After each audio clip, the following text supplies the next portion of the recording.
Someone handed me a sign.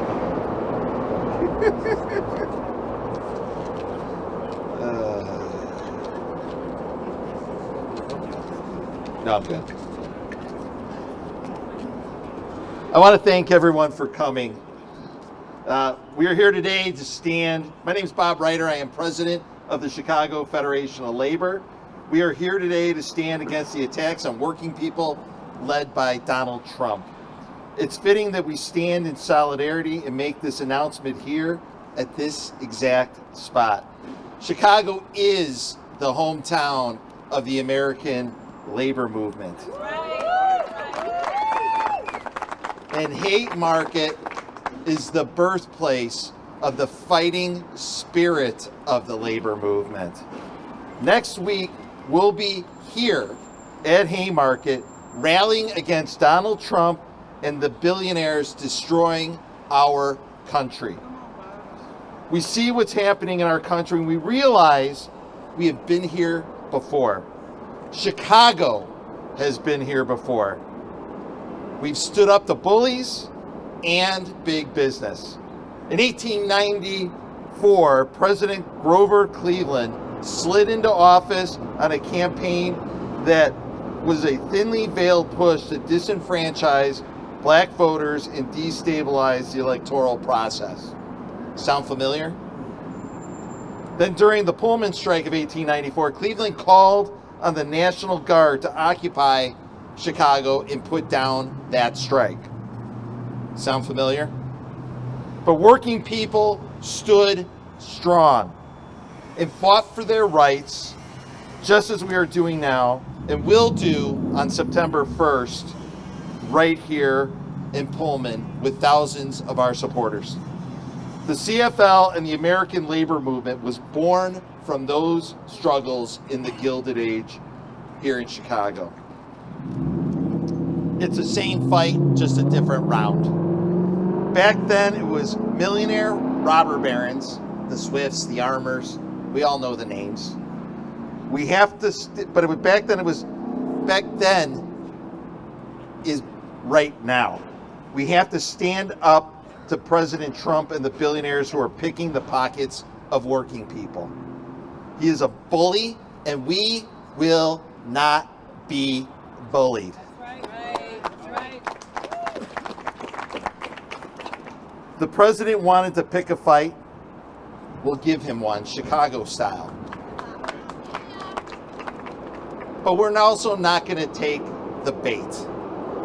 Chicago is a town where we engage in protest and freedom of speech every day.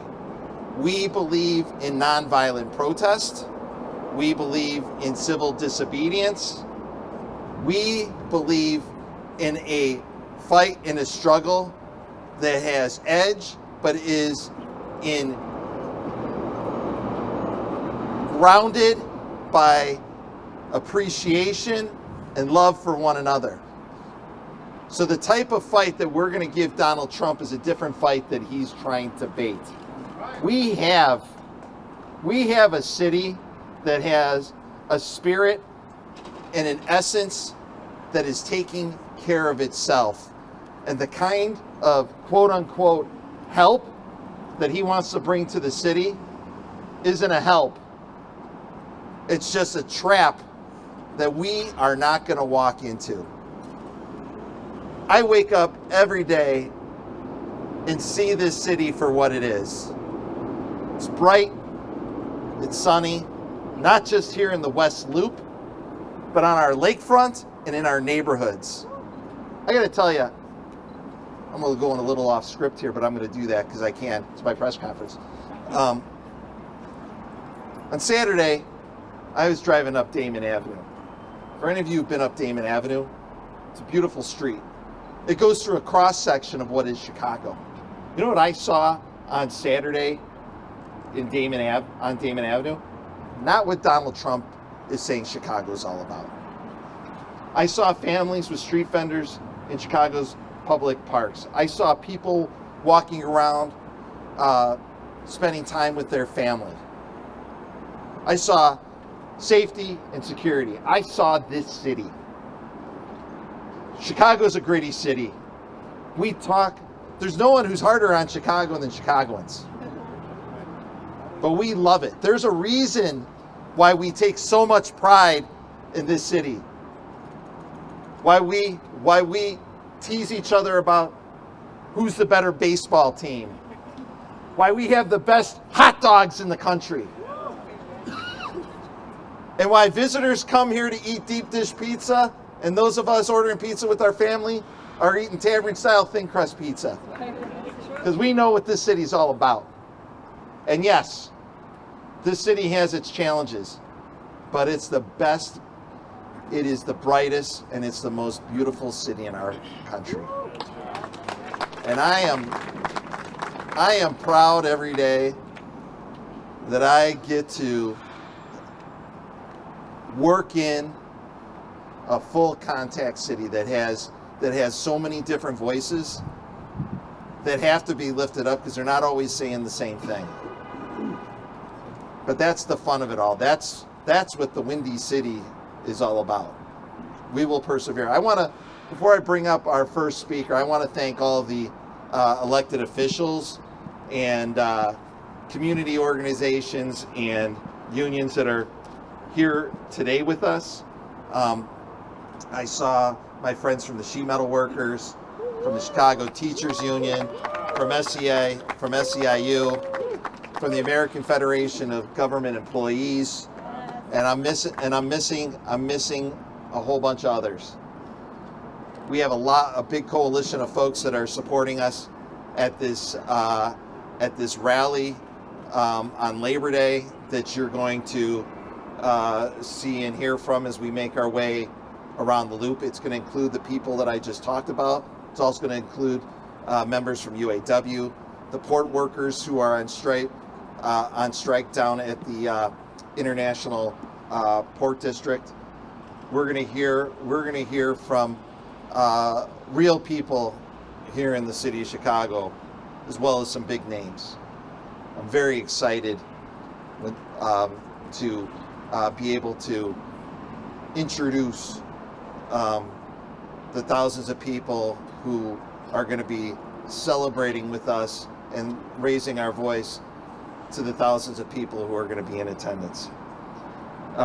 We have with us today our Illinois State Treasurer. You probably can't see him. Mike Frericks, State Senator Rob Martwick, State Senator Robert Peters. We're in the 34th Ward, so of course we have Alderman Bill Conway here with us. We have a significant contingent from the House Caucus, Representatives LaShawn Ford, Lillian Jimenez, Teresa Ma, and Yolanda Morris, an alderman of the 25th Ward. Karina, she's also tall. State Senator Karina Villa and Alderman Byron Cicho Lopez. Again, probably missing some people, but my person over, my chief of staff, and my staff from the CFL, I want to thank them for all the work that they've put in, is telling me that I got everybody. Thanks, Andrea. I'd now like to bring up as our first speaker, the mayor of the city of Chicago, Brandon Johnson.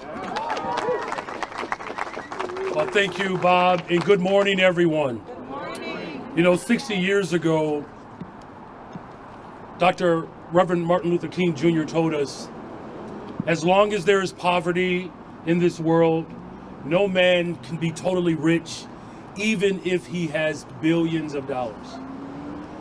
The billionaires who run this country right now, Trump, Musk, DeVos, Adelson, Koch, they have no interest in addressing poverty. In fact, they would rather send the military into our cities than address poverty. They would rather occupy our city with soldiers than allow themselves to be taxed so that we could fully fund education, and provide housing for everyone. They would rather rip healthcare away from millions of poor people than allow their tax breaks to expire.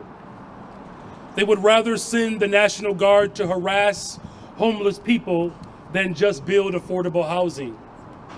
They would rather cut SNAP and food assistance from families struggling to get by than pay a single dollar more in their own taxes. They don't care about solutions to gun violence or homelessness or immigration. They just don't want to see it. They don't want our communities to be safer for all of us. They just want to play on people's fears and anxieties to seize more power for themselves. These folks are not good people, you all. These are individuals who have been corrupted by greed and power. These are, in fact, some of the greediest individuals in the world. These folks are wicked. But the good news today is that there's an alternative. There's an alternative to billionaire rule, and that alternative rule should be by the people. That is the alternative that this moment is calling for. The people's solution to investment. In fact, the alternative to the top-down elite rule is a bottom-up grassroots movement. The alternative to the small number of ultra-rich who are controlling our government is millions of working people standing together to take our country back. It's the labor movement, it's the social movements, community organizations, our faith community, standing together in unity, fighting for what we all need. They are never going to just give it to us. We're going to have to fight for it. We're going to have to fight for it to ensure that every single child has access to all that they need. We're going to have to fight for it to ensure that individuals who are seeking refuge in this country can find it right here in this beloved city. We're going to have to fight to make sure that black folks who have been pushed out of neighborhoods across America can return back to the very communities that they have been starved out of. And so we're not going to barbecue this year. We're not just going to hang out. We're going to do the work that's necessary because we don't have the luxury to just sit back and kick it. We're going to have to march. We're going to have to march with our labor sisters and brothers. We're going to have to march for true black liberation. We're going to have to march for immigrant rights. We're going to have to march for social justice. We're going to have to march for democracy to be restored back to this nation. So I want to close with this quote. Supreme Court Justice Louis Brandeis, he warned us that we can either have a democracy or we can have wealth concentrated into the hands of the few. But we cannot have both. We cannot have both. We will either fight to rectify these dangerous levels of income and wealth inequality, or we will lose everything that is sensible about our democracy. But let's stand firm together. Let's fight to make sure that this country lives up to its promise. God bless you all, and God bless the greatest city in the world, the city of Chicago. Thank you.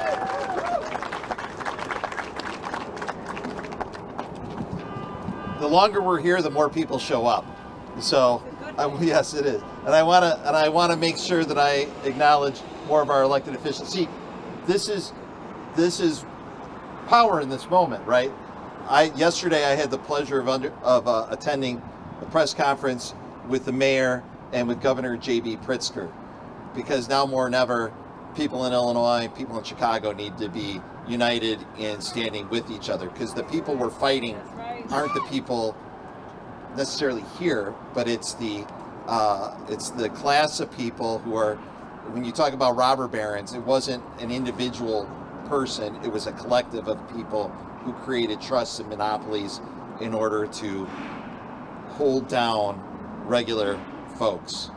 We can have an economy that's inclusive of everyone else, where business and labor can both win. I know the mayor's talked about that. I know the governor talks about that.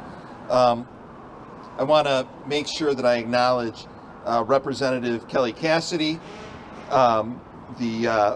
Representative Kim Duguay, the House caucus here at this event continues to grow. And then my friend who is working to safeguard things that I think people forget about sometimes but are important when we're talking about the culture war that's being perpetrated and stoked by Donald Trump, protecting our vital records, Cook County Clerk Monica Gordon. And next, we have, like I said, we're going to have a number of different unions raising their voices this week on Labor Day, and I'd like to introduce the president of the Chicago Teachers Union, Stacey Davis Gates.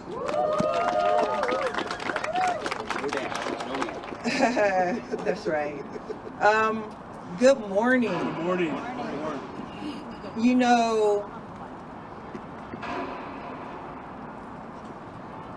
if I were in a classroom today, I'm wondering what I would tell high school seniors and juniors and sophomores and freshmen.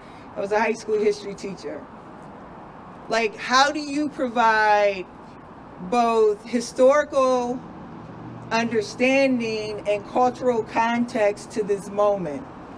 How do you help young people who live in our neighborhoods, who depend on our public services, how do you prepare them to get ready for an invasion of law enforcement? How do you tell children whose parents may be undocumented that it is safe for them in this city?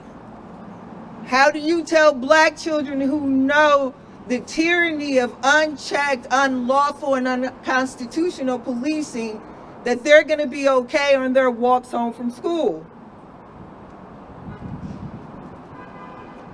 So as a history teacher, I would remind them that it isn't just the product of freedom, it is also the struggle of freedom that we have to understand and ground ourselves in this moment.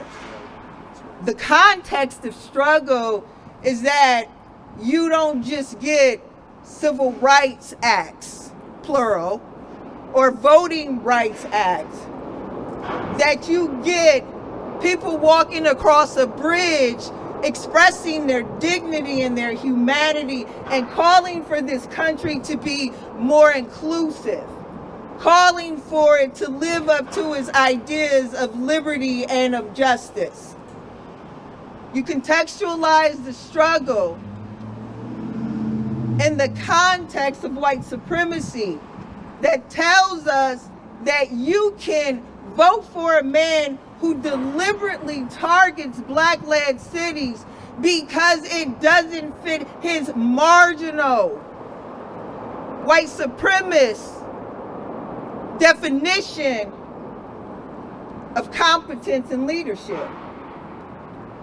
You have to ground it in both things, because in this struggle you find that the only way we overcome these moments is through the conviction, the solidarity, the love, and the courage of the people, the faith community, the labor community, the political class, my neighbors and my mama and them.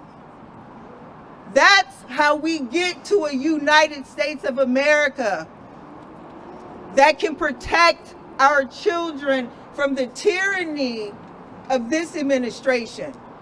See, he's gonna spend what he's spending in DC here in Chicago. He's spending $1 million a day patrolling streets that don't need patrols because, like Chicago, DC's crime is down. But he's spending $1 million so he doesn't have to spend it on crossing guards to help our children move safely across this city. So he doesn't have to spend it on safe passage to make sure that our children have a friendly face to see on their journey back and forth to home. See, why we as a donor state, as a donor city to these United States of America struggle to make ends meet in Chicago for Black and brown children, we are funding the marginalization of the benefits that come here every time we send a tax dollar to DC. Think about it. A math problem. I know I was a history teacher, but a math problem. What would it look like for us to fund ourselves in a moment where this president is wasteful? A moment in this history where he is withholding and embargoing valuable dollars from the Department of Education.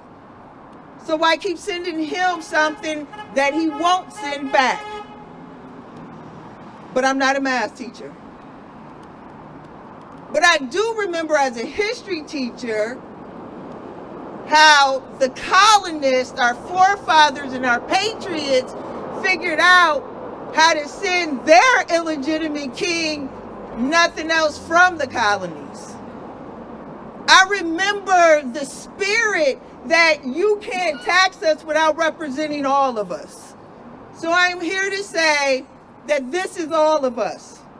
And we demand representation that is expansive, that is inclusive, that is just, that is equitable, that is welcoming, that is sanctuary.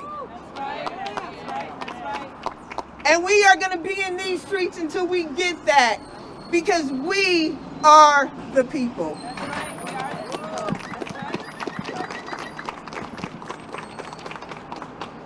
So, as I mentioned earlier, we have a lot of different elected officials here that represent the diversity of our state.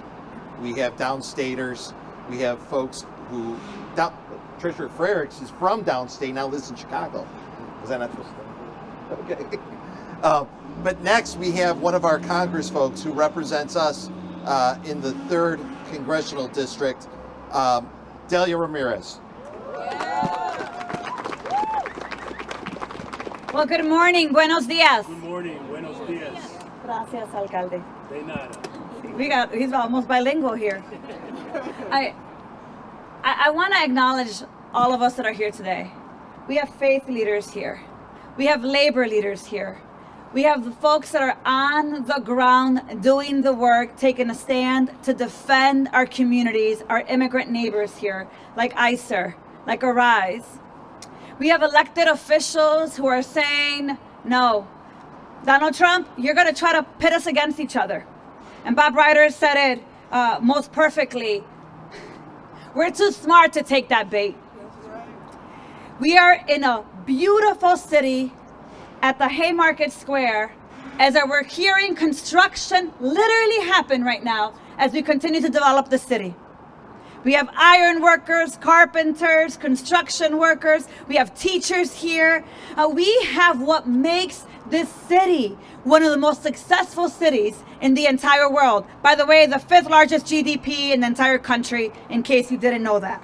I'm trying to do the promo here, Mayor. So here's what I want to say, because we have a couple more speakers and we're really talking about getting pumped up for a protest and rally we're going to do on Labor Day.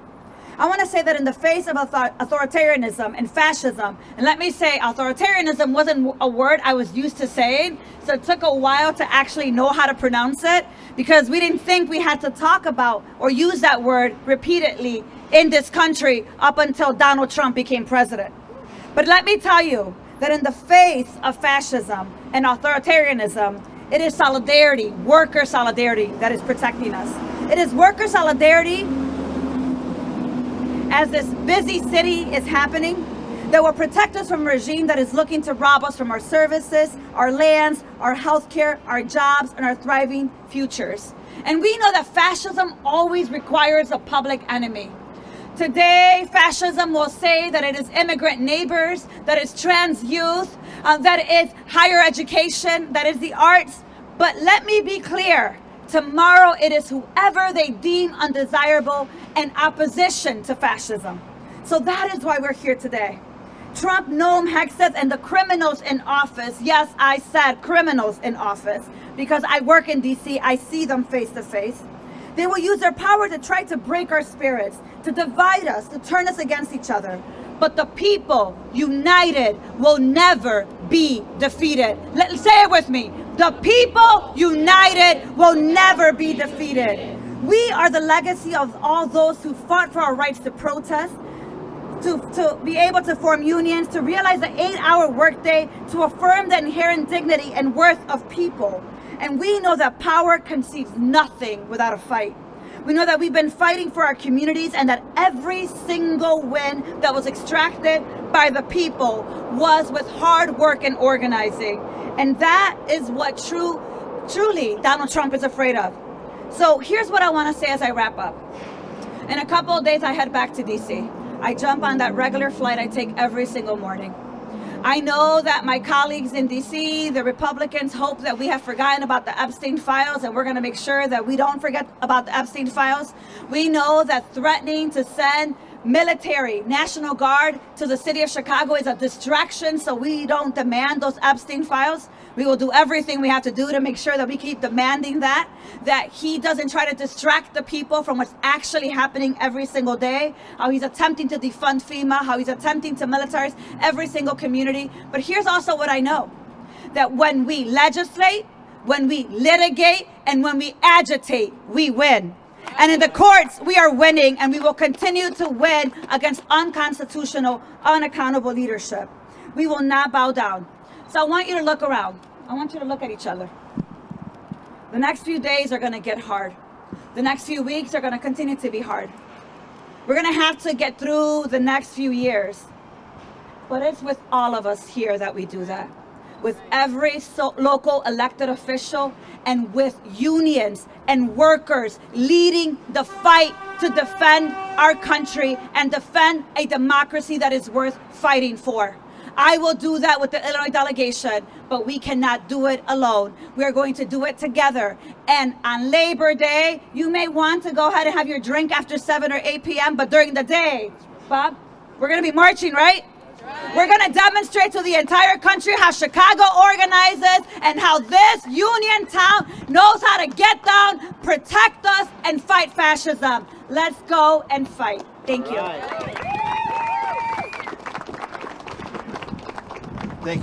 Thank you, Congresswoman. Congresswoman Ramirez mentioned a number of unions that help make this city great. And on Labor Day, some of the unions that are supporting our event that I haven't mentioned yet, the National Association of Letter Carriers, the International Union of Painters and Allied Trades, SEIU Local 1, SEIU Local 73, the Mid-American Carpenters Union, Workers United, the UPI, which is the University Professors Union, that is part of the Illinois Federation of Teachers, UFCW Local 1546, the American Postal Workers Union, the Chicago Federation of Musicians, the Laborers International Union in North America, the union that is supporting the striking port workers, operating engineers, Local 150, and we're expecting many more to show up and join us on Monday. And one of the unions that I have not mentioned yet, but is represented with our next speaker, is SEIU Healthcare Illinois, Indiana, and our next speaker is Curtis Birch, who works at Jesse Brown VA Medical Center as a food service worker. I want to make sure, Curtis, where you at? Let's come. I want to be clear about this. We have not only do we have workers who serve our veterans at the VA and other facilities, we also represent a lot of veterans. The labor movement, it really reflects our entire community, and this is an important point as Donald Trump is trying to pit community against community, and he's doing that by sending members, by threatening to send members of our armed forces who safeguard our shores, who respond to disasters, in to pit them against our community. And like I said earlier, we're not taking the bait. Curtis, the mic is yours. Thank you. Well, I guess there's no need to say my name again, but I'll go ahead and do it. Yeah. So, my name is Curtis Birch. Your parents gave it to you. Be proud of it. Oh yeah, it's a very deep history on it. So, hello, good morning, Grand Rising. My name is Curtis Birch, and I am a veteran, food service worker. I am a father first, and as a member of SEIU Healthcare. And as a veteran who serves veterans, I have a deep commitment for this country. That commitment led me to serve in Iraq, and then later it led me to work at the VA. As a veteran and as a federal food worker, whose workplace and rights are under attack, let me be clear about something. Workers built this country, and we do the work of this country. And those of us who have served in the military and the National Guard have labored for this country. Next Monday, on Labor Day, we're going to show up in force.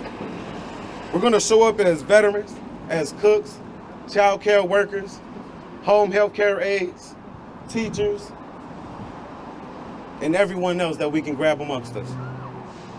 We're going to fight back against the threats and cuts of Medicaid, the impact it'll have, it is already having, on so many communities, against the attacks that are coming against us. We're going to fight back against our taxpayer dollars being put and taken away from healthcare and put into immigration. I mean, a tax on immigration, a tax on our neighbors, and a tax on our communities. They're using immigration scapegoats and inflicting pain and attempting to divide us. And it's a big tax breaks and billionaires behind all of this. We're going to fight back against their attempts to raise Social Security and other safety nets we've all invested in. We're going to fight back against the attacks to our rights to organize and against VA Secretary Doug Collins and the administration taking away our rights to bargain and have a collective contract. We're going to fight back against privatization and deliberate short staffing at the VA. We're going to fight back against the Trump administration targeting our city. And because we are the people, he is targeting us because we're standing up against him. But we're not just fighting back, we're fighting forward. Because we are workers and veterans, and as the people who do the work of the society, we didn't just build this country, we're committed to building what's next. We're going to fight to protect our families and put our communities first, not billionaires. Our labor built this country, and our families deserve care and safety and a future. Chicago is a city with a rich and powerful labor history. And we know that when working people unite across race, we understand how much we have in common and refuse to be divided by outside attacks and understand that we have so much power. And today, next Monday, and going forward, we're going to use that power to protect our families and build a future that we can all thrive in.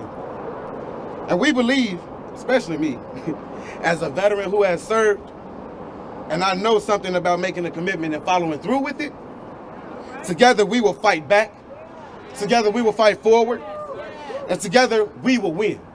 Thank you.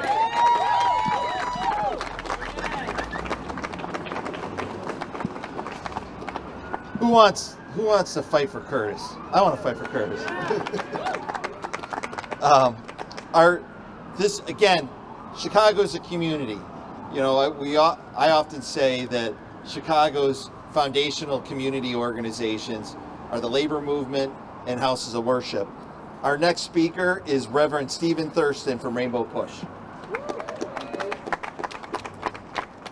Malcolm X said it best: you can't separate peace from freedom, because nobody can be at peace unless he has freedom.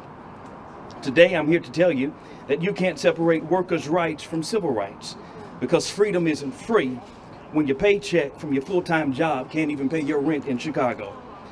I'm here representing Rainbow Push because we understand the truth that shakes the foundation of power. Injustice anywhere is a threat to justice everywhere. When teachers can't afford to live in the communities that they serve, when workers of every color face exploitation, when our children's futures hang in the balance, these aren't separate battles. They're the same war against human dignity.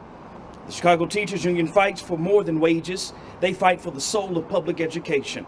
Labor fights for more than benefits. They fight for the radical idea that work should sustain life, not crush it. And we fight for the revolutionary notion that every person deserves both economic justice and the power to shape their destiny. For too long, they played divide and conquer like a broken record. But here's what those boardrooms fear the most: when we refuse to be siloed, when black and brown communities stand with labor, when the moral authority of civil rights meets the collective thunder of organized workers. This Labor Day isn't just celebration, it's declaration. We're declaring that the same corporate forces shortchanging our teachers are the same ones perpetuating racial inequity. The system underfunding our schools are the same systems suppressing wages and crushing organizing efforts. They want us fighting for crumbs separately, but no, that's not what's going to happen. We're choosing to fight for the whole loaf together. Because when you marry the movement for racial justice with the power of organized labor, you don't just change policy, you change the world. This is our moment, this is our movement, and Chicago, this is just the beginning.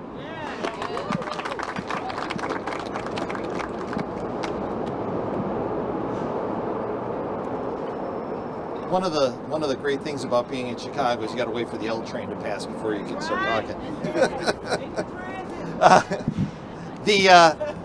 Before we get to our final speaker, I also, as I said, the coalition grows because, again, we all have to stand together in a united front against the attacks the federal government and Donald Trump are leading against our state. We have our Secretary of State, Alexi Giannoulias, has just joined us as well. And Alderman Jason Irvin, he's walking up as too. I mean, this is we're getting them all in here. The coalition is builds as we go along. But now we have our final speaker, and it's the Deputy Director of the Illinois Coalition of Immigrant and Refugee Rights, which I have the pleasure of serving on the board for, Veronica Castro. When I say rise up, you say fight back. Rise up! Fight back. Rise up! Fight back. Rise up! Fight back. That's right. Good morning, everybody. Good afternoon. Yeah, good morning. That's right. My name is Veronica Castro. I'm the proud daughter of immigrants. I also happen to be the Deputy Director of the Illinois Coalition for Immigrant and Refugee Rights. We're really proud to be here today with the CFL, SEIU, CTU, and so many other allies in the labor movement, because the fight for immigrant rights, racial justice, and worker rights is all one and the same.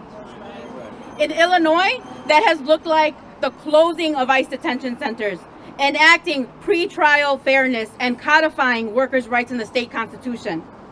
Collectively, we are part of the broad movement fighting for justice and liberation for all people. It's no surprise that Trump is coming after Illinois and Chicago. For years, his MAGA cronies from across the country have tried to divide our communities, enacting cruelty on immigrants from the southern border to stoke discontent in Chicago and other cities. And since day one of his new administration, he has ramped up attacks on immigrants and workers in Chicago and the suburbs. And we know this is because of our work with labor partners and the calls that have come in to our family support hotline. Now he's threatening to call in federal troops and the National Guard.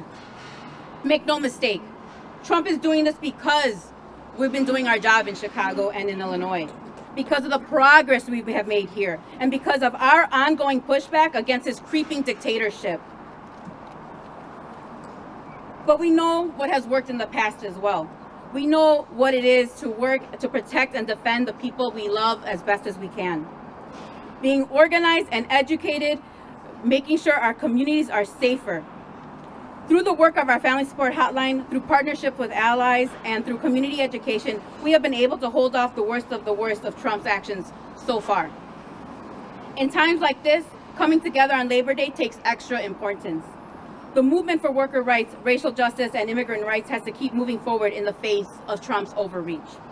While Trump tries to instill fear, our movements will continue to push back, as we have been doing on Labor Day and beyond. One final reminder before I go.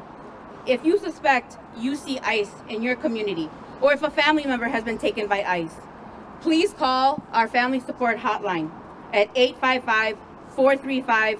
7693. Because if there's one thing that I know, it's that we keep each other safe. Thank you.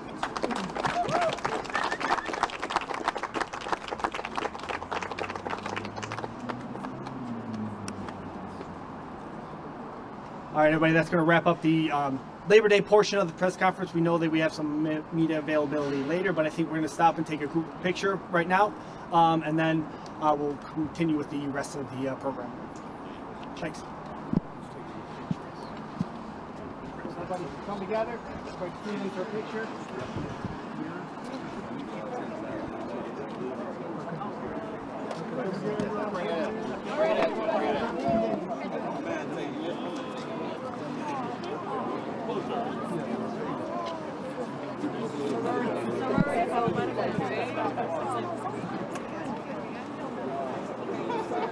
All right. First, everybody look in the center first. In the center first. All right, everybody here first. On 3. 1, 2, 3. One more. 1, 2, 3.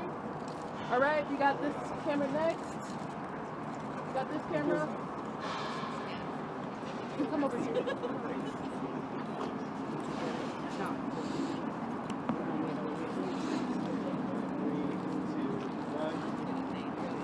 All right, you got that camera right here. Thank you.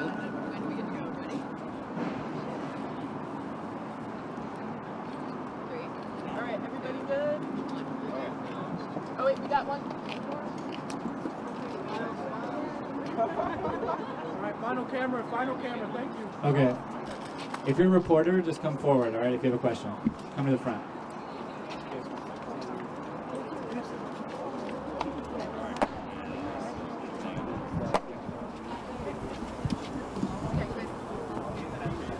Sure. You want to come over here? Yeah.